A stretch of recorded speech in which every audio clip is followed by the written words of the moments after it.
Hello and welcome to another episode of the British English Podcast. I'm Charlie, your host.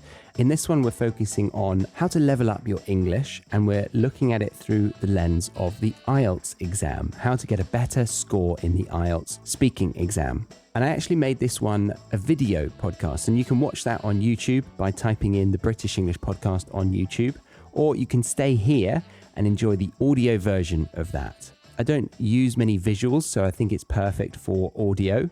The only thing is that there's a couple of mentions about YouTube, but you can obviously ignore them. Anything that I mention will be in the show notes of this episode. All right, so I'm going to start playing the audio of the video that I've titled IELTS Speaking Band 5 versus Band 7 versus Band 9. What's the difference? Enjoy. With a major selection of the looks your kiddos love, starting at just $4 in the Walmart app, a new school year means a stylish new them. Who knew? Find skater skirts and Crocs that say, I'm casual but cool. Sparkly sneakers that say, it's my classroom, you're just learning in it. And preppy polos that say, I'm the teacher's pet, even if they're mommy's menace at home. Find their favorite styles starting at just $4 in the app. The Walmart you thought you knew is now new. Hey, it's Paris. You know I love sparkly things, right? Like stars. Duh. And thanks to Hilton and AutoCamp, I just slept under them. Picture me, serving looks by the fire outside my luxurious Airstream, making s'mores with the kids, while a national park is our backdrop. The great outdoors meets Hilton hospitality. That's hot. Explore all the new ways to stay at Hilton.com. Hilton for the stay. Right, imagine this. You walk out of the IELTS speaking test thinking, yeah, I nailed that. Only to get your results and find out you've scored a 5 in speaking. Bit of a gut punch, right? But here's the thing. Most learners don't actually know what makes the difference between a band 5 and a band 9. And that's exactly what we're sorting out today. Because in this video, I'm going to show you 3 answers to the same IELTS speaking part 3 question. 1 band 5, 1 band 7, and 1 band 9. So you can see the difference, hear the difference, and most importantly, start sounding like the band 9 version yourself. If you're new to this face, I'm Charlie, host of the British English Podcast, and I'm a bit of a culture vulture, advanced vocab nerd, and more recently, pronunciation as well, really. But today, we're looking at the IELTS exam because I know a lot of you are aiming for that band 7.5 or higher. And trust me, once you know what examiners are actually listening for, it becomes a lot easier to stop guessing and start improving. So let's get into the question. So if the examiner was to ask, why is education important for a society? Let's start with the band 5 answer and keep your ears open for hesitation, vague vocab, and repetition. Okay? So here's what a band 5 speaker might say. I think education is really important for a country or society. It's not just about learning maths or history. It also helps people learn how to think and solve problems in life. If people go to school and learn, they can make better choices.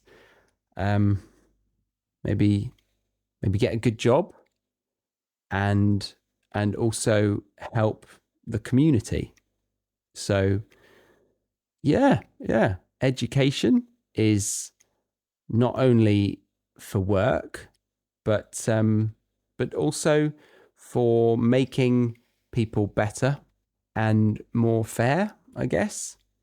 All right, so not terrible, but not a 7 either. Let's break that down a bit later. Now, here's what a band 7 answer sounds like to the question, why is education important for a society?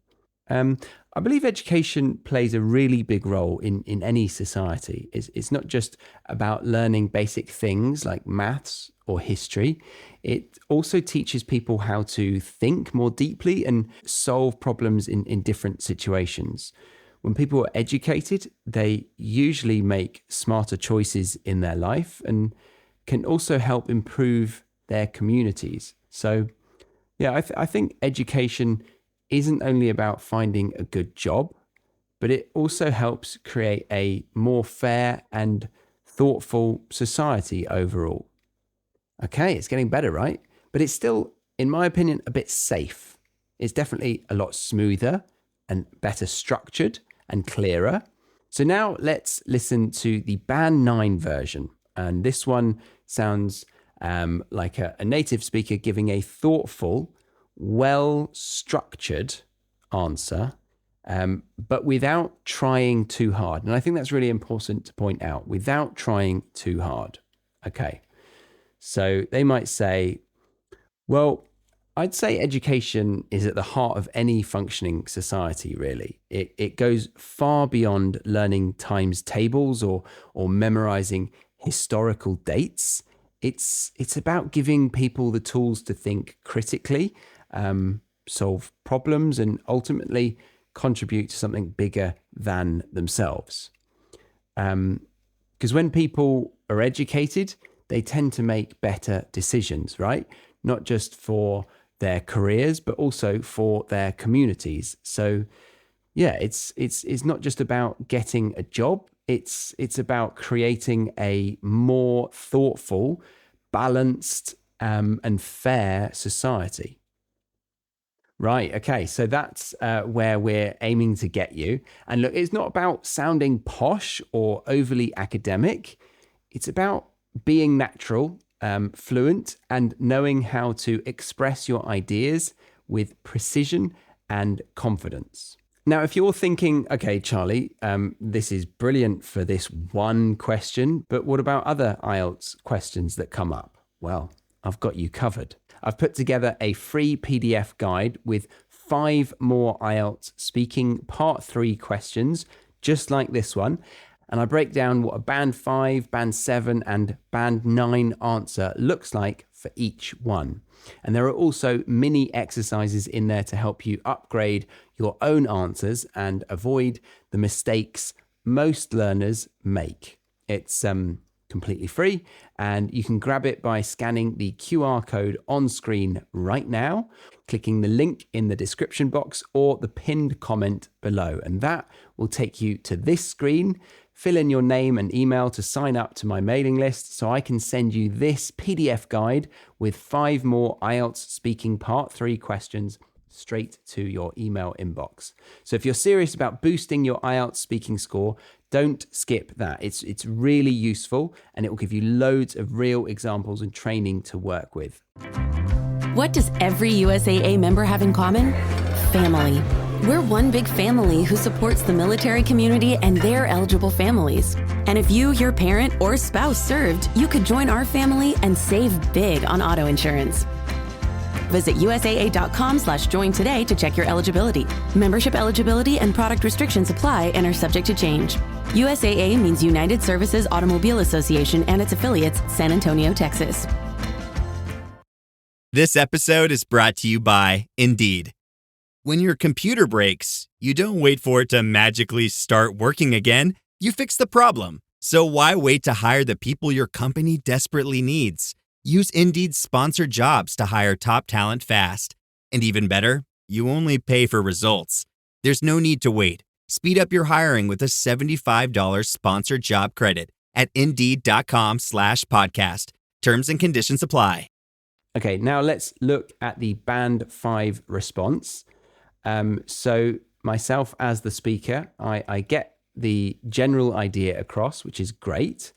And I show that I understand the question, and I give an answer that's kind of relevant.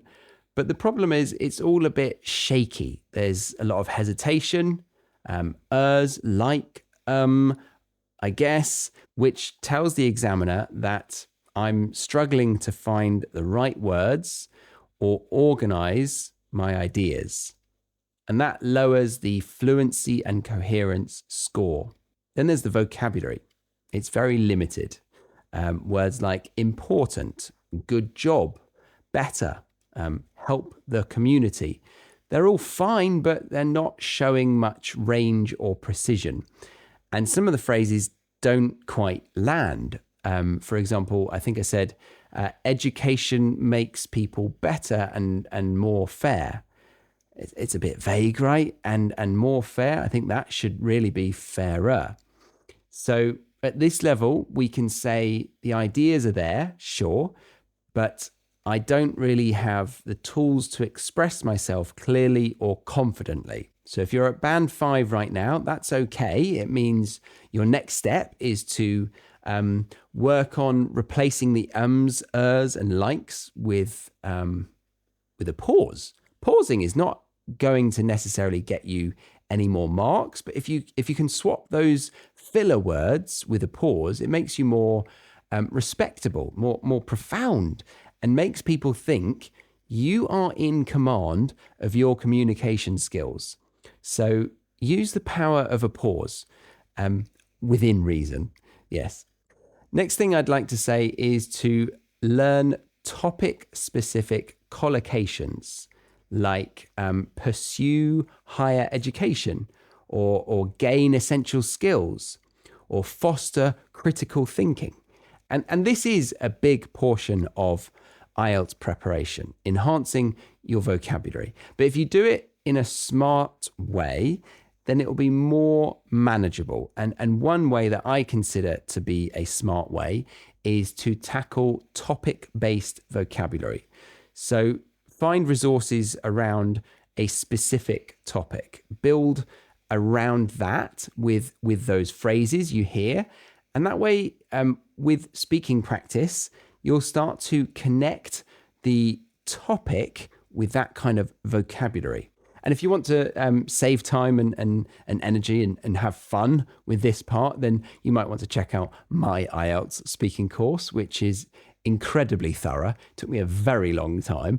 And you can check that out now by, again, using the QR code on screen or finding the link in the description box, or simply going to thebritishenglishpodcast.com/IELTS.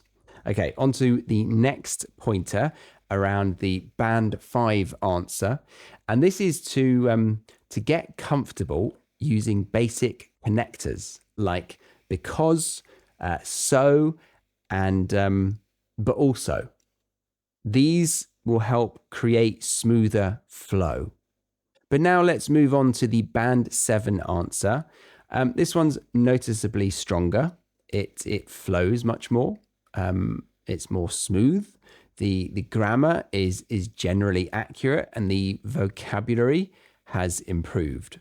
Phrases like think more deeply and thoughtful society, they're a nice step up, but it's still not quite at that natural native like level. The language is a bit safe, really, like a really big role, which is understandable, but doesn't wow the examiner. And I want to stress, it's not about being native. It's about giving the examiner the understanding that you have a good vocabulary. Like a native person can get a 5 if they don't know how to answer an IELTS exam, because you've only got a certain amount of time to impress your examiner. And that's what we want to do. We want to take every chance we get to show them our full range of vocabulary.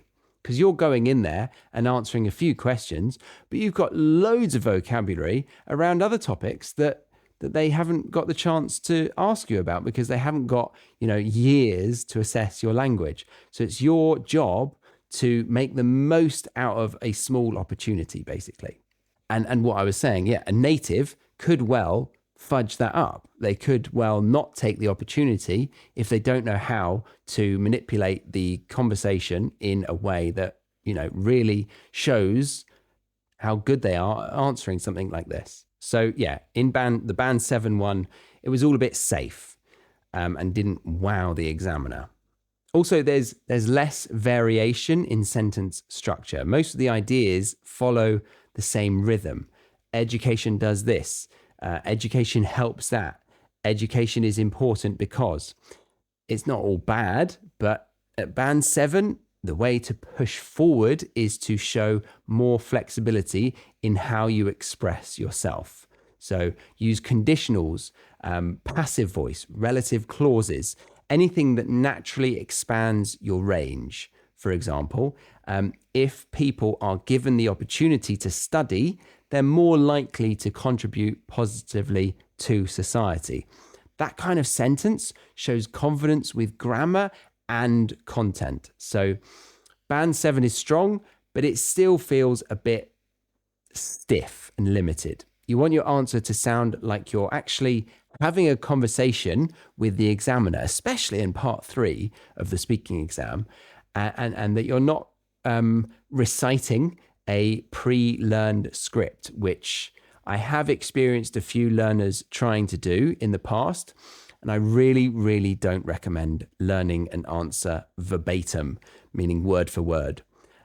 Your exam nerves will likely get the better of you on the day, and you just don't know exactly what they're going to ask you. So exposing yourself to these kind of videos, highlighting the difference between the bands is a great start. And building topic-specific vocab, as I mentioned earlier, but also practicing, right? Getting active by speaking out loud.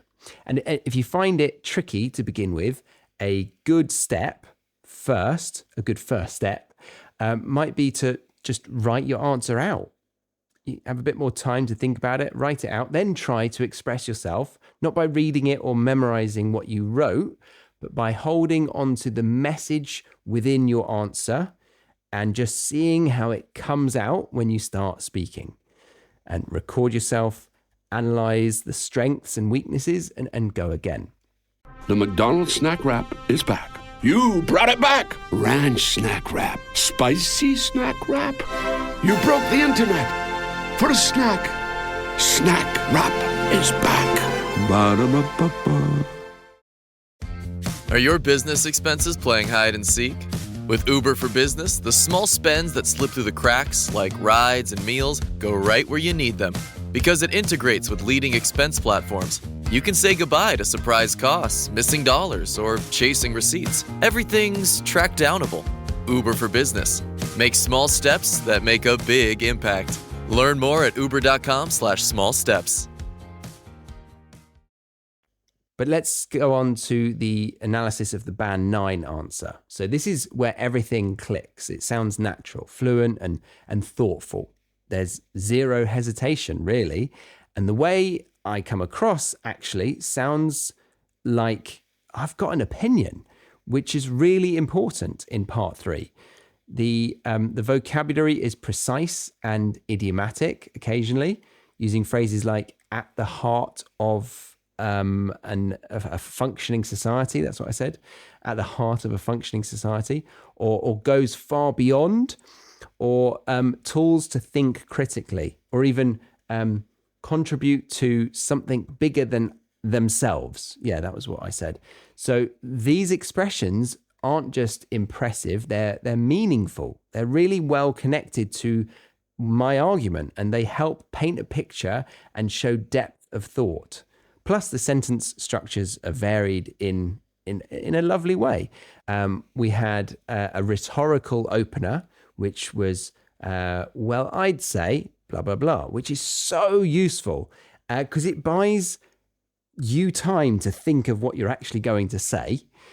It's what natives do, so it sounds really natural. And because it's natural, it helps build that natural rhythm in a sentence. It brings a bit of melody if you listen to it. So I said, well, I'd say education is at the heart of any functioning society, really. Do you hear that melody? And then compare that with the more basic one, which I think education is at the heart of any functioning society, really. I don't know if I'm getting too obsessive, but it makes it feel lived, right?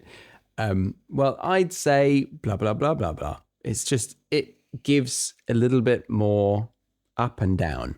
And then there's this little beauty, not just for their careers, but also for their communities, right? I said that phrase or that full clause. That's what's called a parallel structure. It's when both sides of the sentence follow the same pattern. So we've got not just for their noun, but also for their noun. And this kind of symmetry gives your speech a natural rhythm, which makes it way easier to follow. And let's be honest, just makes it sound better. It sounds more polished, more thoughtful, and it's subtle, right? You're not showing off, but it tells the examiner, I know how to structure an idea in English in a way that flows. I mean, compare it with a flatter version. Education helps people get a job and it helps communities too. I mean, that's fine, but it doesn't have the same snap to it. The Band 9 version feels more considered and more lived, like you're used to expressing your ideas like that in your everyday life. Not just for their careers, but also for their communities. It's lovely, right? Okay, now let's talk about the subtle use of modal verbs or verbs that show possibility, probability, habits. That's it, right? That sort of thing. So let's take a phrase from the Band 9 answer. They tend to make better decisions, right? They tend to make better decisions. Now that might sound simple, but it's doing a lot of heavy lifting.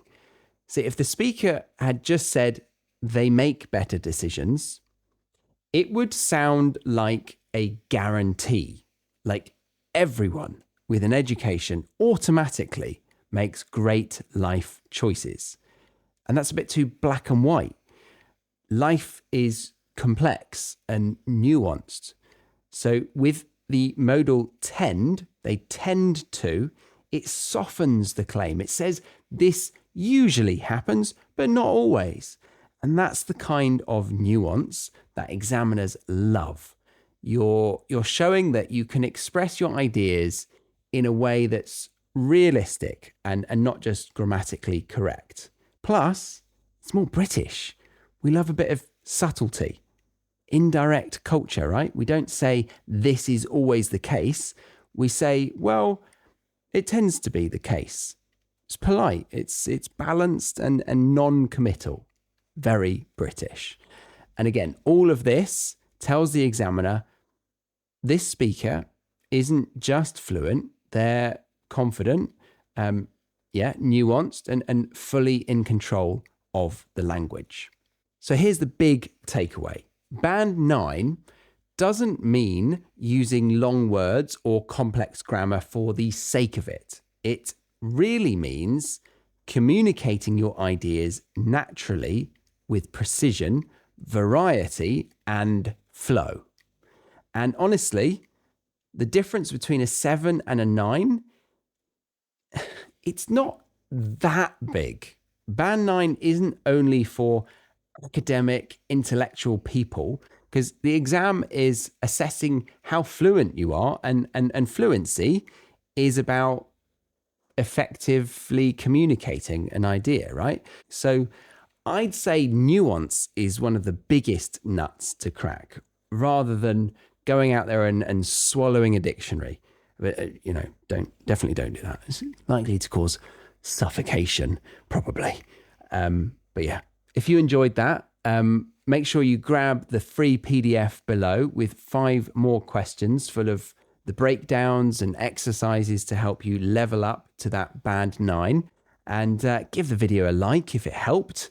My name is Charlie, and subscribe to the British English Podcast YouTube channel if you want more natural British English and IELTS tips. Oh, and comment saying what topic you'd like me to focus on in my next IELTS video. Yeah, that'd be very useful for me and incredibly helpful for you if you like this kind of content, right? But if you just want to keep watching YouTube and more IELTS speaking skills videos, check out this next video on screen right now. It's all about how to answer questions on hobbies with loads of great phrases in there to help you sound more confident straight away. So if you click that right now, I'll see you in that one. Bye. All right, so there we go. Thank you very much for listening to the end of that, and I hope that helped you understand how to improve your English and how to get a better score in the IELTS speaking exam. Remember, anything that I mentioned about QR codes or links or pinned comments, all of those links, they're in the show notes of your podcast app. But yeah, if in doubt, head to thebritishenglishpodcast.com. All right, thank you very much. I will leave it there. Have a lovely rest of your week. I've been Charlie, your host, and I'll see you next time on the British English Podcast. Bye-bye.